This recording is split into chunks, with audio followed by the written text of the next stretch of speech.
한 해의 중반을 맞이하며 우리 교회에서는 우리가 꿈꾸는 교회라는 제목으로 앞으로 말씀을 전하려고 합니다. 특별히 사도행전을 중심으로 우리가 꿈꾸는 교회가 어떤 교회인가 라는 것에 대해 돌아보려고 합니다. 우리가 꿈꾸는 교회, 여러분이 꿈꾸는 교회는 어떠한 교회입니까? 아마 많은 생각들을 하는 가운데 많은 분들은 우리가 꿈꾸는 교회는 주님의 사랑이 가득한 교회라고 말씀하시는 분도 있고, 어떤 분은 말씀의 은혜가 가득한 교회라고 말씀하시는 분도 있습니다. 또 어떠한 성도분은 좋은 시설과 그곳에 좋은 찬양대가 있으며 좋은 목사님이 있는 이 모든 것을 다 종합한 교회가 조용교회다, 우리가 꿈꾸는 교회다라고 말하고 있습니다. 우리가 꿈꾸는 교회는 결국 주님이 원하시는 교회일 것입니다. 우리가 꿈꾸는 교회는 주님의 임재가 가득한 교회일 것입니다. 이 말씀을 통해서 다시 한번 우리가 꿈꾸는 교회, 주님이 꿈꾸는 교회, 주님의 원하심에 초점을 두는 그러한 우리 교회가 되기를, 우리 모든 교회가 되기를 축복합니다. 특별히 저는 우리가 꿈꾸는 교회, 사도행전 강해를 통해서 초대교회의 모습을, 초대교회, 처음 교회가 시작되며 그 교회가 세워지는 모습, 그 순수했던 모습을 돌아보려고 합니다. 우리가 읽은 사도행전 말씀의 저자는 바로 의사 누가입니다. 이 의사 누가는 바로 우리가 아는 누가복음을 저술한 저자입니다. 우리가 읽은 사도행전 1장 1절에는 데오빌로여, 내가 먼저 쓴 글에는 무릇 예수께서 행하시며 가르치시기를 시작하신부터 라고 기록되어 있습니다. 이 먼저 쓴 글이 바로 누가복음을 의미하고 있습니다. 누가복음은 무려 24장의 말씀을 통해서 한 사람, 데오빌로란 사람에게 예수 그리스도가 어떤 분이신지 그 근원부터 자세히 조사하여 한 사람 데오빌로에게 예수 그리스도 복음의 편지를 기록하고 있습니다. 마찬가지로 사도행전은 이제 이어서 데오빌로란 사람에게 이제 예수 그리스도께서 이 땅에 계실 뿐만 아니라 승천하신 후 교회가 어떻게, 그 복음이 어떻게 증거되었는지를 이 사도행전을 통해서 전하고 있습니다. 데오빌로, 그 이름의 그대로 뜻은 하나님이 사랑하시는 자라는 의미입니다. 누가복음을 통해서 이 데오빌로라는 사람이 어떠한 관원, 한 관리, 로마의 관리라고 말하기도 하고, 신학자들은 당시 로마의 박해가 심하므로 한 사람에 대해 극한된 것이 아니라 하나님이 사랑하는 모든 그리스도인, 아직 주님에 대해서 모르는 자들에게도 복음을 전하기 위해 이 글이 쓰여졌음을 말씀하고 있습니다. 저자 누가는 내가 믿는 예수 그리스도, 그분이 어떤 일을 행하시고 현재 나에게 어떤 일을 하고 계신지를 전하고 있다라는 것입니다. 한 사람, 데오빌로라는 사람에게 누가복음 24장을 통해서 24장의 어찌 보면 편지일 것이고, 오늘날로 얘기한다면 종이가 귀중한 상황 가운데 더 많은 내용의 편지가, 더 많은 수의 편지가 기록되었을 것입니다. 또한 사도행전은 28장으로 기록되어 한 사람에게 예수 그리스도를 전하기까지 얼마나 많은 수고와 섬김이 있음을 보여주고 있습니다. 우리가 꿈꾸는 교회는 어떤 교회일까요?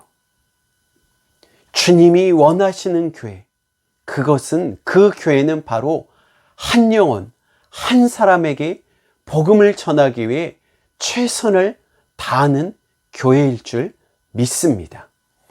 나아가 이 한 사람에게 복음을 전하여 그가 예배당에 나오며 예배자로 세워지기까지, 제자로 세워지기까지 최선을 다하는, 그래서 그 제자가 또 다른 제자에게 예수 그리스도를 전하는 성장한 제자로 세우는 교회, 이 교회가 우리가 꿈꾸는 주님이 원하시는 교회인 줄 믿습니다. 한 사람에게 최선 다하는 것, 작은 자에게 최선을 다하는 것, 그 교회 정말로 가고 싶은 교회일 것입니다.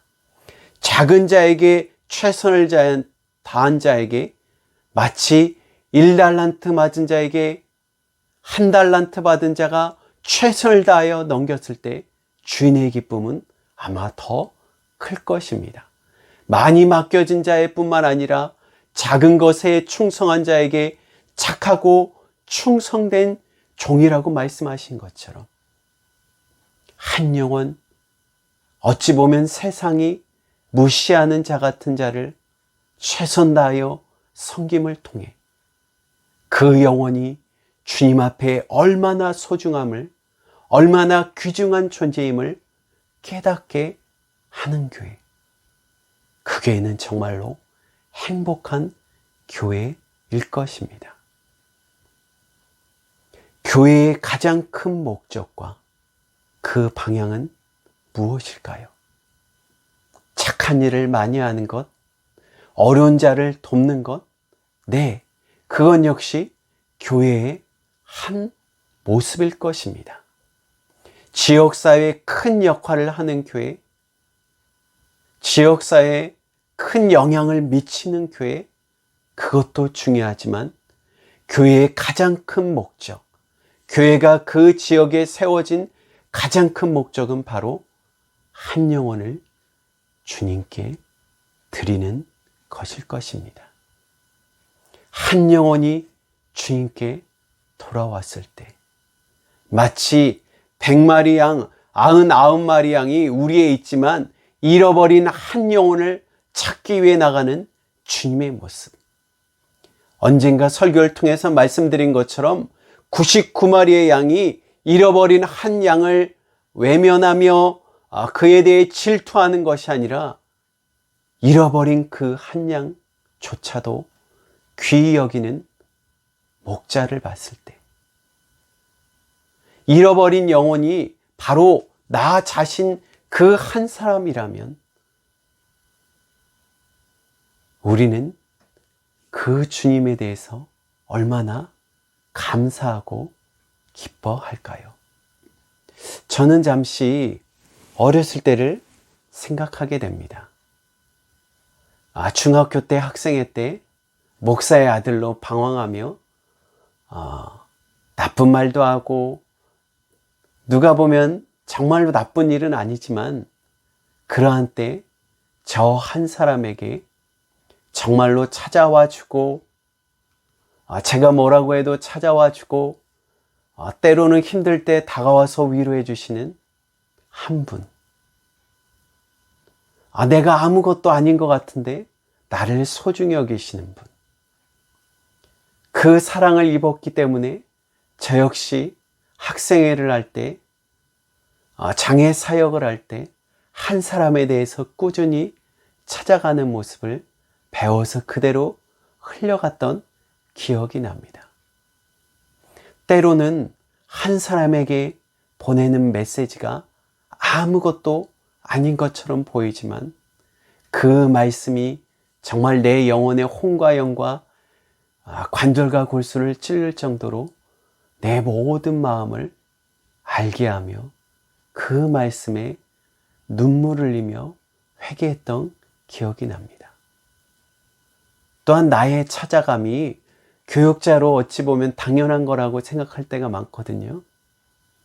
한 아이가 안 나왔을 때 한 성도가 안 나왔을 때 그 집에 매일 찾아가며 정말 진심을 알아주기를 바라며 주님이 나에게 보여주셨던 그 진심을 보여주길 원하는 마음으로 때로는 맛있는 것을 사갈 때도 있고 때로는 문자를 보내며 때로는 저 멀리서 때로는 맛있는 음식을 때로는 정말로 직장까지 찾아가서 내 진심, 더 솔직히 얘기한다면 내 진심보다 주님이 얼마나 너를 소중히 여기는지 보여주기를 원하는 마음, 한 영혼을 소중히 여기는 주님의 마음인 줄 믿습니다.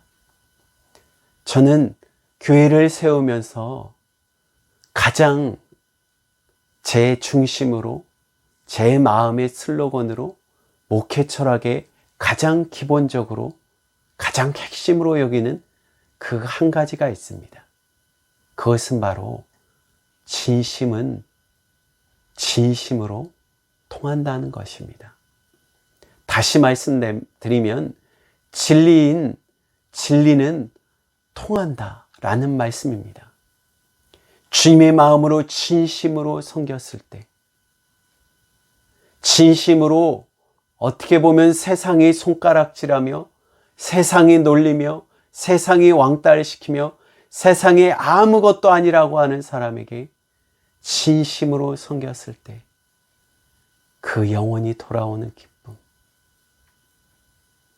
그 아이가 이제 나중에 리더로 섬기는 모습을 봤을 때 얼마나 기쁘고 감사했는지를 돌아보게 됩니다. 아마 이것이 주님이 저에게도 그러한 사랑을 통해서 경험하게 하셨고 흘려보내기 원한 뜻인 줄 믿습니다. 우리가 꿈꾸는 교회, 여러분이 꿈꾸는 교회, 바로 주님의 마음으로 한 영혼을 소중히 여기는 교회인 줄 믿습니다. 두 번째는요, 사도행전 1장을 통해서 오늘 본문 말씀은 바로 예수 그리스도의 부활에 대해 구체적으로 증거하였다는 것입니다.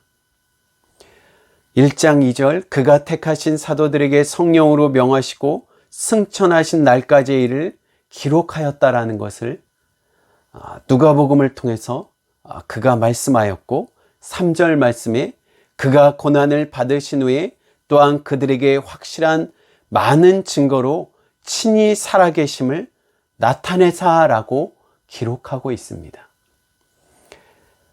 데오빌로 한 사람에게 저자인 누가는 예수 그리스도의 부활하심이 그냥 거짓의 속임이 아니라 그가 많은 고난을 받으시고 그들에게 확실히 많은 증거로 예수 그리스도께서 친히 살아계심을 나타내셨다라고 말씀하셨습니다. 또한 그 증거는 40일 동안 그들에게 보이시며 하나님 나라의 일을 친히 말씀하셨다는 것입니다. 예수 그리스도께서는 단지 십자가에 우리를 위해, 우리의 죄를 위해 십자가에 죽으시는 놀라운 일을 행하셨을 뿐만 아니라 그가 부활하심을 성경에 말씀하신 대로, 예고하신 대로 정말로 부활하신 주님, 그분의 말씀이 참으로 진리이며 그분께서 행하신 모든 일이 진리이며 그가 하나님이심을 나타나는 사건, 바로 부활 사건이 진리임을 증거하고 있습니다. 특별히 그 증거가 바로 예수 그리스도께서 친히 살아계심을 40일 동안 제자들에게 증거하셨다는 것입니다. 40일 동안 제자들뿐만 아니라 수많은 자들에게 이를 보고 그분을 영접하였을 뿐만 아니라 특별히 15절 말씀에 보면 모인 무리들의 수가 약 120명이더라 라고 말씀하고 있습니다. 120명의 제자들에게 이제 오순절 사건을 통해서 그가 약속하신 대로 성령 충만함을 통해서 친히 살아계심을 또한 역사하심을 증거하셨을 뿐만 아니라 또한 고린도전서 15장에 보면 500여 형제들에게 살아계심을 나타나시고 마지막으로 사도 바울에게 보이심을 증거하였다라고 말씀하고 있습니다. 예수 그리스도는 오늘도 살아계시며 우리의 예배를 받으시는 분이심을 믿습니다. 우리가 꿈꾸는 교회, 주님이 원하시는 교회는 뭐죠? 그것은 바로 주님의 부활하심을 믿는 교회인 줄 믿습니다. 우리가 꿈꾸는 교회, 바로 살아계신 하나님 앞에 주님의 임재가 가득한 가운데 예배 드린다는 사실입니다. 그러므로 우리가 드리는 예배는 죽은 자에게, 그저 도덕적으로 유명한 분, 성인들에게 예배드리는 것이 아니라 오늘도 살아계셔서 부활하셔서 우리와 함께 하시며 우리의 예배를 받아주시는 이 하나님 앞에 예배 드리는 자인 줄 믿습니다. 정말로 주님이 원하시는 교회, 우리가 꿈꾸며 바라는 교회, 주님의 임재가 가득한 교회죠. 주님의 살아계심을 경험할 뿐만 아니라 주님의 살아계심 가운데 다시 한번 그래 주님께서 함께 하시지, 그래 주님께서 도와주시지, 나는 살아계신 하나님을 믿지 라고 고백하는 예배. 지난주 말씀처럼 그 예배가 아무런 의식이 없는 예배일까요? 그 예배가 아무런 생각 없고 그저 드리는 습관적인 예배일까요? 나를 사랑하시는 하나님, 전 우주를 만드신 하나님, 그리고 나를 가장 귀히 여기시며 내 모든 삶을 아시며 생사화복을 주관하시는 이 하나님 앞에, 그 주님의 임재 앞에 천사들조차 자신의 눈을 가리며 자신의 입을 가리며 감히 주님을 바라보지 못하며 거룩하다 거룩하다 만왕의 왕이신 주여라며 찬양하는, 온 만물이 찬양하는 주님의 존전 앞에 우리의 찬양과 기도와 예배의 모습은 완전히 다른 모습이 될 것입니다. 코로나19 상황 가운데 우리는 당연한 예배, 습관과 같이 드려진 예배가 이제 자연스러워지지 않았습니다. 이제 예전처럼 신나게 찬양하며 춤추며 그야말로 눈물과 콧물을 흘리며 모든 땀을 흘리며 내 목이 쉴 정도로 찬양할 수 있는 모습은 추억처럼 되었습니다. 기쁘게 성도 가운데 교제를 나누며 식탁을 교제하는 것도 힘든 상황 가운데 있게 되었습니다. 예배에 대해서 당연한 것이 이제 당연한 것이 아니라 오히려 감사해야 될 자리로 변화되었습니다. 다시 모이며 예배드렸던 날, 코로나가 많아지며 백신조차 없는 가운데 예배가 연이은 교회발 코로나 확진을 인하여 예배가 어쩔 수 없이 중단되는 가운데, 특별히 개척교회들에게 예배가 중단된 상황 가운데 방송 미디어를 어떻게 준비하나 고민하는 가운데 다시 예배를 열고 그 자리에 갔을 때의 감격은 얼마나 감사하며 눈물을 흘렸는지 모릅니다. 예배할 수 있는 이 자리로 감사합니다. 주님 앞에 나와 기도할 수 있다는 그 사실에 감사했던 것을 기억하게 됩니다. 살아계신 주님 앞에 드리는 예배,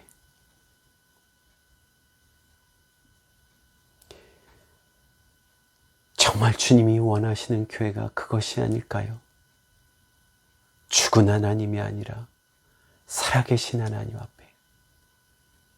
마치 이 모습은 솔로몬이 자신의 성전을 봉헌하며 주님께 드리며 이렇게 기도했던 것이 기억납니다. 주님의 마음과 눈과 귀가 이곳으로 향하기를 원합니다. 주님, 어떠한 어려움 가운데, 외적의 침입 가운데, 강대국의 침입 가운데 주님이 계신 이 성전에 찾아와 때로는 이 성전을 향해 기도할 때 주님께서는 그 기도를 들어주시고 귀 기울여 주시옵소서. 주님의 눈이 이곳에 함께하여 주시고 주님께서 어려우며 외치며 한숨 잤는 자, 주님을 찾는 자에게 주님의 귀가 이곳으로 향하며 눈물을 흘리며 고통받는 자에게 주님의 눈이 이 성전으로 향합니다. 주님이 계신 이곳에 찾아와 억울함을 호소하며 기도하는 가운데, 한숨하는 가운데도 주님께서 주님의 눈과 귀와 마음이 이곳으로 하기를, 이곳에 함께 하시기를 소망합니다. 주님이 함께하는 교회, 살아계신 주님이 계신 교회, 어찌 우리 예배의 준비가 죽은 자와 같이 하겠습니까? 어찌 우리의 예배 모습이 달라지지 않겠습니까? 어찌 우리의 헌금의 모습이, 어찌 우리의 삶을 드리는 모습이, 어찌 우리의 모든 헌신, 물질뿐만 아니라 내 삶을 드리는 모든 헌물의 모습이 달라지지 않겠습니까? 어찌 죽은 자에게 드리는 것 같이 예배 드리며, 어찌 죽은 자를 찾는 것 같이 기도하고 있습니까? 어찌 죽은 분을 없는 자에게 예배 드린 것처럼 우리의 예배가 허공에 맴돌고 있지 않습니까?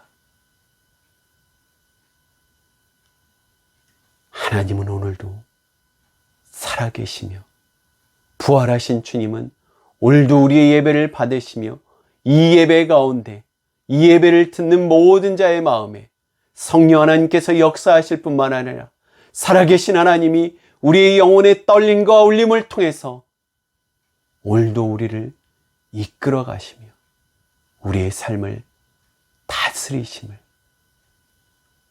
고백하는 자리,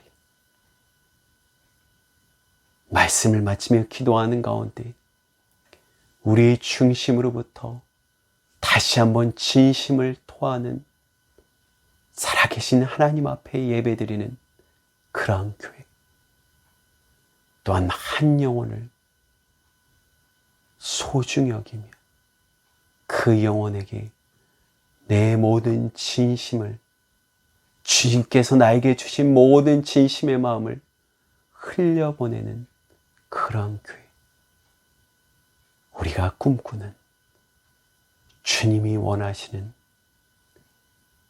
우리 교회 되기를, 우리 한국 교회 되기를 다시 한번 주님의 이름으로 축복합니다. 아멘.